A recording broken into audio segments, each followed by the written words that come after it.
Hey, it's the Pigskin Prognosticator coming to you for Pigskin college football picks, predictions, and all fun stuff about college football on the third Saturday of October here from PubClub.com world headquarters. I have with me here some 3 Chords bourbon from Nick Giraldo, that's Pat Benatar's husband and great songwriter. So pretty good stuff. He actually signed it for PubClub.com. Which is cool. By the way, you can go to PubClub.com and read what I'm about to announce to you now. Okay, are you ready? Let's go. There's euphoria in Eugene, elation in Austin, signs of relief on the Bayou, faded optimism in Oxford, whining in Columbus, rocky ground on Rocky Top, and downright confusion in Tuscaloosa. Regarding the later, the prognosticator was actually in Tuscaloosa this past weekend, and a mere few games into the Bohr era, the media, and most importantly, the influential alumni and boosters, are hoping this hire does not turn into the DeBoer era. There are some major questions regarding the assistant coaches, a lot, and an almost silent resignation that this team is not good enough to even make the 12-team playoff. There's even discussion among some boosters about avoiding the dreaded Auburn syndrome. That's when you have a knee-jerk reaction, a fire a coach with no plan on having a replacement. The offensive line is being out-schemed, and the defense is not communicating, which leads to breakdowns. Bama certainly has the ability to be Bama, but it can also slide into being an also-ran in the SEC. Attitude and effort will determine whether or not the Tide will roar in or roll away, wasting time and talent. You sing that Otis Redding song, Sitting by the Dock of the Bay? Okay, now on to this week's games. All times are Pacific because the prognosticator lives on the West Coast. All right, starts on Friday, October 18th. Oregon at Purdue, 5 p.m. on Fox. The Quackers need to avoid the Alabama Georgia syndrome, and that is to come off a big and emotional win and then go on the road to face a traditionally bad program and stink. Fortunately for them, the Boilermakers are not as much of a threat as Vanderbilt now. In fact, the whiskey shot and the beers have only beaten Indiana State while losing 66-7 to Notre Dame, 52-6 to a mediocre Wisconsin team, and letting Illinois hang 56 on them. Scoring on that team, to say the least, should not be a problem. Winner, Oregon. Saturday, October 10th. Miami at Louisville, 9 a.m. ABC. The prognosticator has paid little attention to Louisville because, it's Louisville, and there's only so much time one can devote to college football.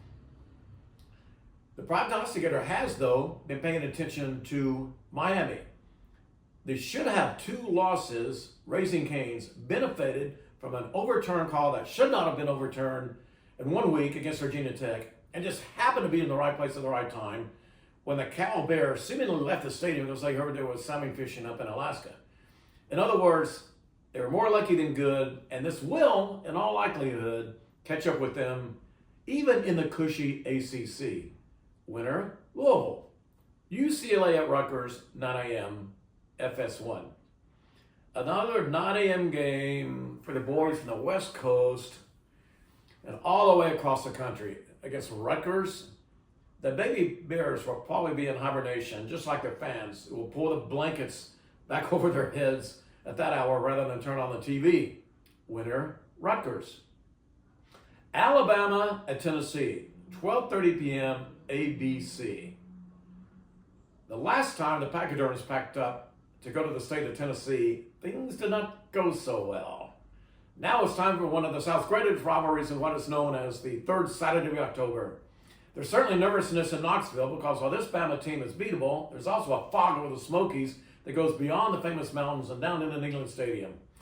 The team that makes the least mistakes will win, and while the Tide will hit some big plays, it will be close, but no cigar. Winner, Tennessee. Notre Dame at Georgia Tech, 12:30 p.m. ESPN. When the season started, it looked like it might be a little sting in the Yellow Jackets this year, but that's before I knew Florida State stinks. It's just a paper warrior. But they're about the only thing standing between the occasionally fighting Irish and a path of gold path to the playoffs. With USC marching in the wrong direction, keep listening. It's looking like the real challenge for the Irish might be Army. Winner, Notre Dame. USC at Maryland, 1 p.m. FS1. The Laughter Rally isn't so amusing these days, as it appears this home run hire coach is presiding over a crumbling empire. Troy was supposed to march in the Big Ten and become dominant warriors, but losing to a Michigan game that can't throw the ball, to Minnesota, come on USC, Minnesota, and now Penn State in the past 4 weeks as the arrogant leaders squarely in the sights of disgruntled alumni. The wounded Warriors should be able to beat the Terps, but that will do little to alleviate the pressure building inside of Heritage Hall. Winner, USC. Texas A&M and Mississippi State. I just threw this one in there for you, Laura. Big Aggie fan. The SEC leading cadets, believe it or not, that's right. How many people had that in their preseason pool? March into not-so-start Vegas and have a pretty easy opponent this week. So much so, they're not going to have to send the entire battalion there to defeat them. Winner, Texas A&M. LSU at Arkansas, 4 p.m. ESPN. Cats do have 9 lives, but how many are left for the Bengal Tigers, who escaped South Carolina because an opposing player made a boneheaded personal foul penalty on the play that would have ended the game, and against Ole Miss when the receiver actually pushed the defender in that overtime play, pushed him to the ground, and no flag was called. So they should actually have 2 losses. The host Hogs would seem to be the perfect catch because the team has an incredible ability to do the dumbest things to lose games.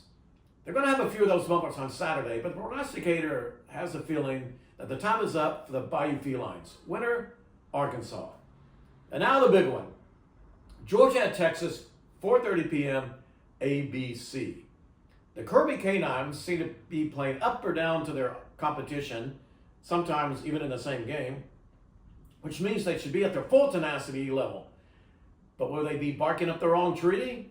The Steers have been stampeding opponents, leaving them in a cloud of dust all year. The Dogs will fight back, though this year it seems their bite is not quite as ferocious as their bark. Winner, Texas. That's this week's games. Go to PubClub.com for the Pigskin Prognosticator, and about time for some triple cord bourbon. Cheers.